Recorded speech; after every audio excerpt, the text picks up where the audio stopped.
맞아요. 저는 높은 뜻 광성교회에서 사역하고 있고요. 젊은 교구, 초등학생 자녀를 둔 부모님, 저희는 이제 자녀 연령에 따라 교구가 현재 나눠져 있거든요. 또 차세대 전사님들과 같이 차세대 어떤 방향으로 사역하면 좋을지 고민하고 회의하고 이제 그런 역할 맡고 있습니다. 언니, 그럼 우리 시작해 보도록 할게요. 안녕하세요. 저는 박예슬이라고 하고요. 지금 동탄에서 중등부 아이들을 맡아서 사역을 하고 있습니다. 성교육 상담센터 숨이라는 곳에서 또 연구원으로도 같이 하고 있고 또 뭐 서울 YFC라는 청소년 캠프 안에서 캠퍼스 간사로도 활동을 같이 하고 있습니다. 그래서 대부분의 한국교회 안에서 이렇게 여성 사역자들이 가지고 있는 그 위치가 아무리 열심히 하고 아무리 잘해도 그래도 여성 사역자니까 안 돼라는 그런 유리 천장이 있지 않나, 그런 부분들이 조금 아쉽고, 또 그게 사역을 하면서 계속 이렇게 저는 의식하지 않으려고 해도 계속 주변에서 그런 거를 의식을 하니까 저도 계속 그런 거를 한두 번씩 듣다 보면은 이렇게 좀 피로하게 되는 것 같아요. 제가 안수 받을 그쯤에는 솔직히 좀 어려웠어요.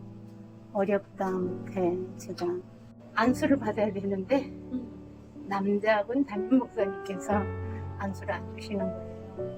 나도 안수 받고 싶고 제대로 목회하고 싶은데 이력서를 가지고 찾아갔을 때 목사님들이 굉장히 반가워하면서 전정석 전도사 그 성실함을 누구보다 잘 알지, 나랑 같이 목회합시다 해놓고 집에 가 있으면 전화 드리겠습니다 했는데 지금까지 8분 교회 목사님 한 번도 안 주셨어요. 그때와 지금 상황, 지금 한 16년, 17년이 지난 지금의 여성 목회자 많이 좋아졌죠. 많이 달라졌죠. 왜냐하면 성도들의 인식도 달라졌을 뿐더러 사회의 눈초리들이 처음에는 여자 목사가 뭐를 해? 여자가? 그리고 굉장히 그 가부장적인 그 짙게 깔려있는 그런 속에서 주변에는 그런 대로 괜찮아요. 굳이 여성 목사, 남성 목사 이거를 하지 않고 그런 대로 괜찮아요. 그래서 지금의 위치나 상황은 저는 괜찮다고 봅니다. 많이 좋아지고 있다, 이렇게 말하는 게 좋지 않을까.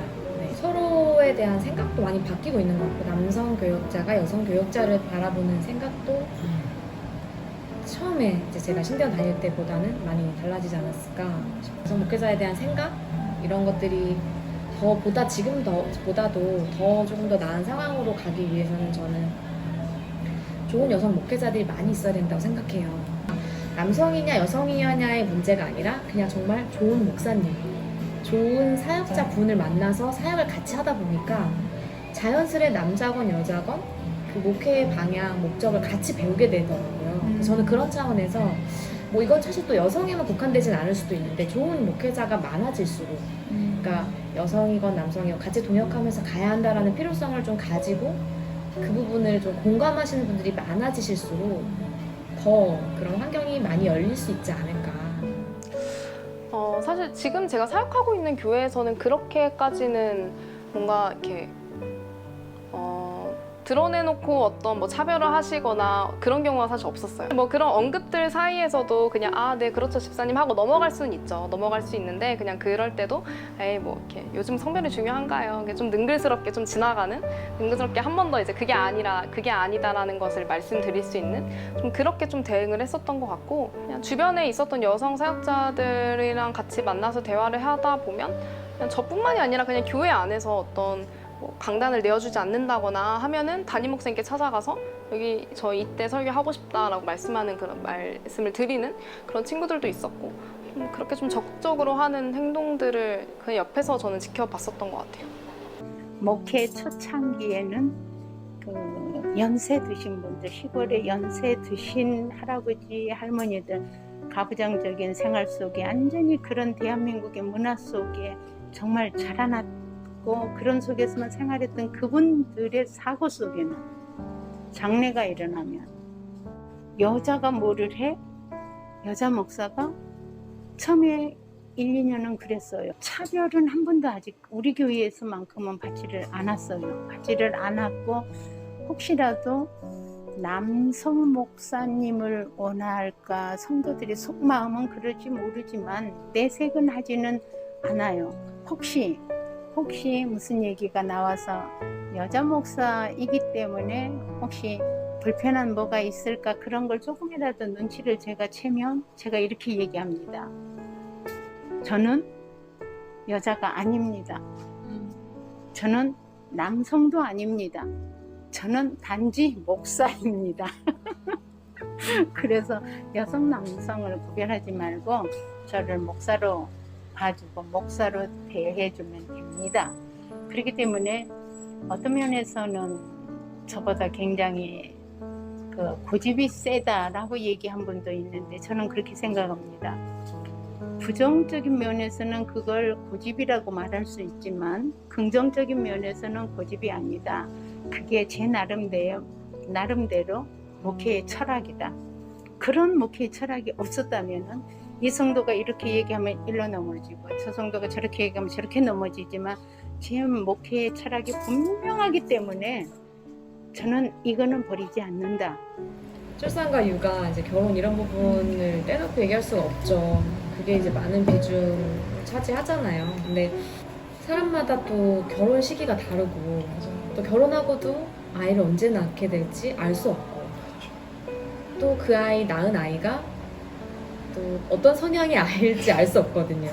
그러니까 사실 결론부터 얘기하면 이거는 미리 계획을 세울 수가 없는 문제예요. 내 사역의 길에 내가 앞으로 나 어떤 사역 할 건데 나 언제쯤 이렇게 하고 저렇게 그게 사실 불가능하다라는 걸 먼저 우리가 인정을 하고 많이 힘들었죠. 애기 데리고 다니면서 울기도 많이 울고 힘들어서 그리고 내가 내 욕심으로 사역을 다시 시작했나? 아이도 제대로 양육하지 못하고 사역도 뭔가 제대로 하지 못하고 있다는 생각이 많았어요.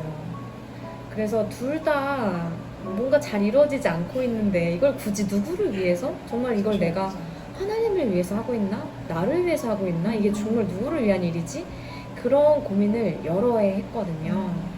근데 그때마다 가장 큰 힘이 되어주셨던 분들은 동료 사역자분들, 동역하시는 사역자분들이 제가 아이 데리고 오면 회의 시간에 같이 아이 안고 사역 회의도 하시고 남자분이시건 여자분이시건 밥도 먹여주시고 같이 도와주셨어요. 그래서 울며 불며 그렇게 도와주시는 분들 계셔서 한 해 한 해 이렇게 아이도 잘하고 저도 잘하고 주변에서 많이 도와주셨으면 좋겠어요. 그런 분들 옆에 있으시다면 절대 그거 혼자 감당하기 어렵거든요. 많이 도와주셨으면 좋겠고 혹여나 또 그 과정을 겪으시면서 지금 너무 어려운 가운데 있으시다 하는 분들께는 포기하지 마시라고 말씀드리고 싶어요. 정말 오늘만큼 힘든 날은 없을 거다 이렇게 생각하고 믿으시면서 계속 사역하셨으면 좋겠고 여성 목회자이기 때문에 유리한 점이 많죠. 왜냐하면요. 교회 성도들은 그래도 절반이라 하지만 그래도 여성들이 더 많죠.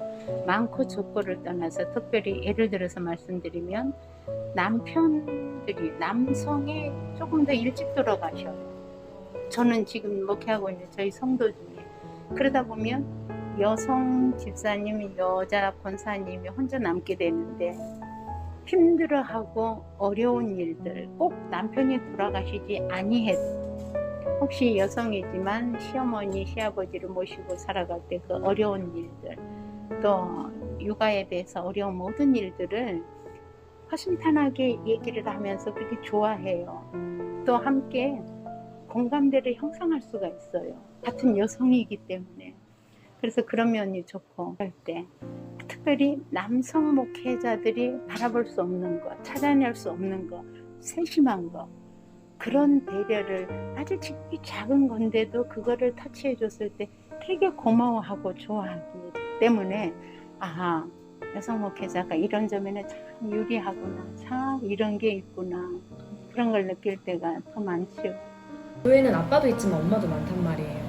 그러니까 엄마의 마음에서 같이 공감해드리고 또 신앙적으로 엄마가 어떤 역할을 해야 하는지에 대한 같이 고민할 수 있는 역할을 이 여성 목회자가 할 수 있다고 생각이 들거든요. 엄마들이 출산하고 나면 많이 우셔요. 저도 많이 울었는데 왜 우시는지 알겠는 거예요. 그런 면에서는 또 한편 같이 공감해드리고 또 또 나도 그 시기를 겪어봤기 때문에 다시 나의 그 초심도 기억해 볼 수 있고 여러모로 서로가 좋은 영향을 주고받게 되더라고요. 성경 말씀 우리가 보면 믿음의 조상 아브라함 이렇게 얘기하지만 사실은 아브라함 옆에는 사라가 있었고 그 아들 이삭, 하지만 그 옆에 리브가가 있었고, 항상 보면 우리가 어떤 인물에 대해서 기억할 때 부부가 있었어요.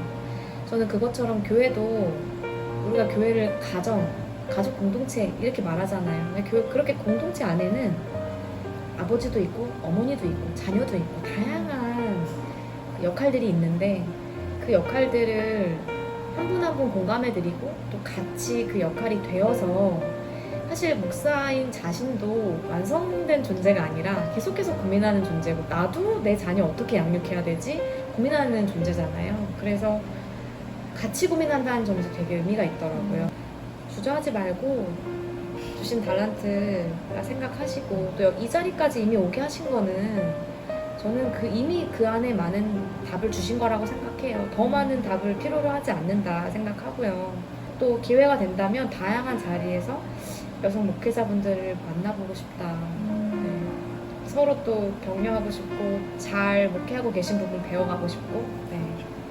내가 왜 계속해서 사역의 자리에 있는지 그리고 내가 살아가고 있는 그 삶의 자리에서 사역이 어떤 의미인지 그 연결성을 계속 찾는 게 되게 중요한 것 같거든요. 그리고 근데 이제 각자의 자리 가운데 맡겨주신 감당할 수 있을 만큼의 사역을 하다 보면 필요가 눈에 보이실 것 같아요. 그리고 또 누군가 주변에 같이 대화하시면서 경험을 통해서 목사 한 수를 받아야 하겠다라는 마음의 어떤 필요성을 느끼시는 시점이 분명히 있을 것 같거든요.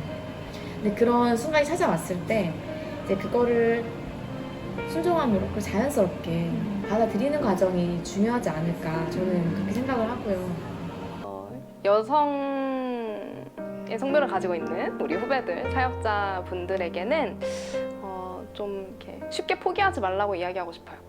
근데 그런 현실들 앞에서 당연하게 생각하지 않고 그리고 포기하지 않고 그냥 자기만의 칼을 계속 갈았으면 좋겠다. 그리고 그냥 통틀어서 사역자님들, 다른 사역자분들에게 더 말씀을 드리고 싶은 것은 적당히 하지 않고 무리했으면 좋겠다.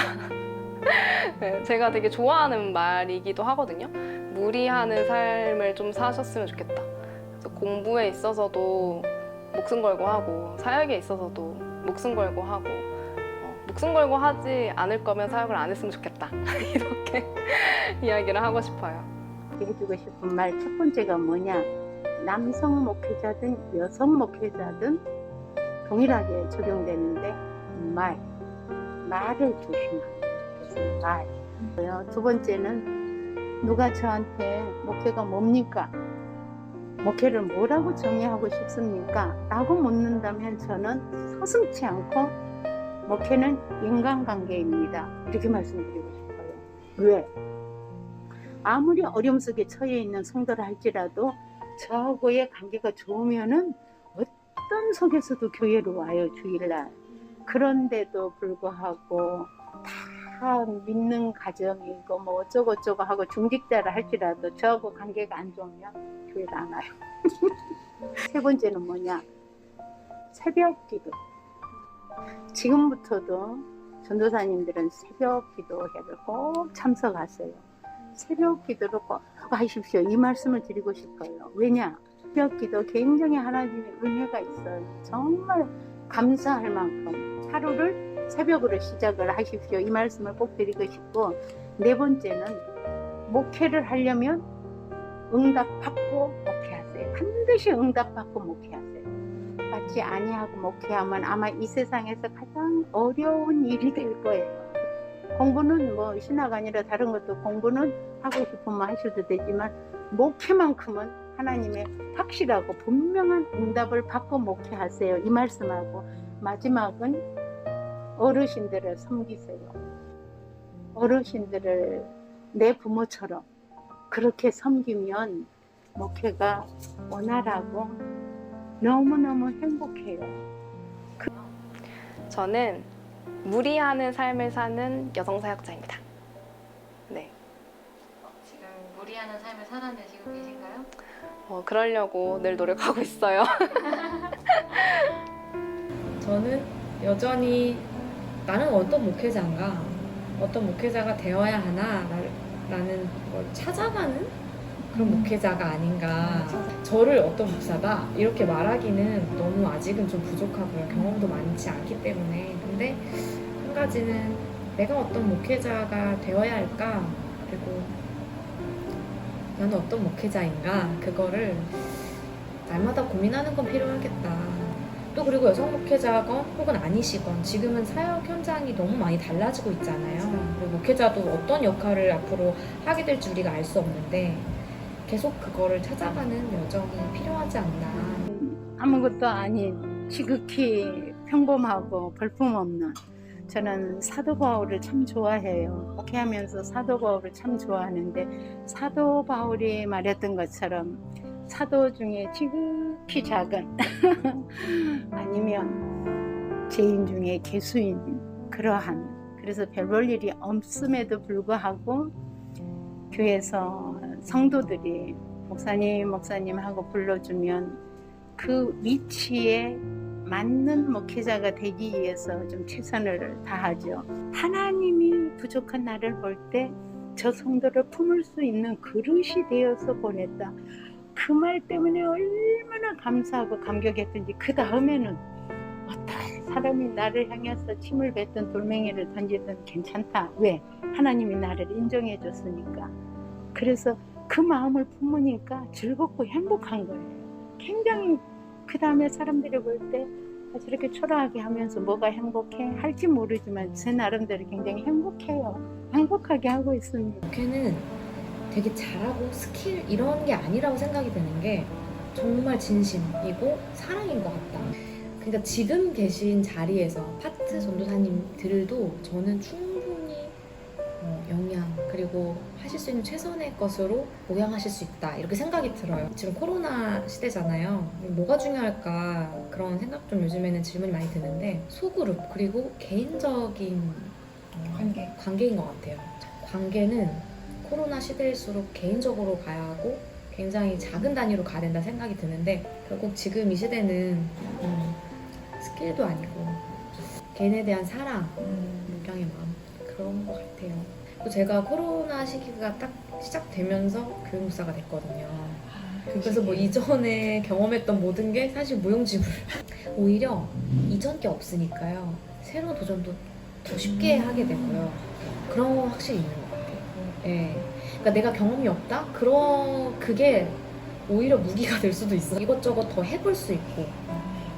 그러니까 지금 코로나 시대는 다 모든 게 원점이라고 생각이 들어요. 모두가. 안 해본 걸 해야 되고, 그렇죠, 맞아요. 네, 안 가본 게 가는 거고, 그러니까 지금부터 하실 수 있는 거, 이렇게 내가 할 수 있는 분야를 하나씩 좀 하시다 보면, 네. 저는 그렇게 말씀드리고 싶어요. 어떤 것이라 할지라도 배워놓고 갖춰놓고 어떤 자격증을 따놓고 하면 그거를 목회 현장에서 다 필요해요. 다 적용하고 할 수 있어요. 있는 거를 다 거기에 부합되게 목회에 활용할 수 있도록 다 할 수 있어요. 우리 세대는 담임 목사는 죽었다 깨나도 다른 잡을 가질 수가 없었어요. 교회 법적으로. 근데 지금은 벌써 이제 총회 통과도 됐고 그분들의 사고가 저는 굉장히 미래성이 있다고 봤어요. 굉장히 저는 좋게 생각했어요. 아, 앞으로 이렇게 흘러야만 되겠구나. 이렇게 가야만 되겠구나. 그거를 거기서 제가 아우 정말 이게 맞구나. 이래야 되겠구나. 이게 바로 현실성이 타당하구나. 저는 그렇게 생각했어요. 그리고 나서 관심 있게 총회에서 저게 통과가 되나 봤더니 이번에 그렇게 됐어요. 그렇게 돼서 그건 굉장히 저는 좋게 선호해요. 그건 좋은. 제 가장 큰 무기는 전 새벽 예배라고 생각하거든요. 물론 매일 나가진 못해요. 매일 나가진 못하지만 그래도 새벽 예배 어쨌든 가고 기도하는 그 시간에 하나님께 기도하고 할 때마다 힘들어도 일단은 그냥 버틸 수 있는 그 아주 한 톨만한 그 힘을 하나님도 주시더라고요. 그래서 교회 밖에 있는, 학교 밖에 있는 그런 친구들을 제가 지속적으로 만나면서 관계를 가지다 보니까 이 친구들이 그 지금 현재 있는 전통적인 교회 안에 들어와서 흡수되는 게 굉장히 쉽지 않더라고요. 그리고 저와의 관계 때문에 처음에 이제 복음을 듣기 시작한 친구들이랑 그렇게 이렇게 연계를 시키는 게 처음에 쉽지 않아서 어쩌면 하나님이 이 친구들을 데리고 내가 예배 모임을 만들거나 교회를 개척하거나 어쨌든 이 아이들을 데리고 뭔가 제자 훈련도 하고 양육도 하고 복음을 전하고 교육하고 좀 같이 예배할 수 있는 그런 공동체가 생겼으면 좋겠다. 좀 이런 정도까지 방향성을 좀 생각을 하고 있습니다.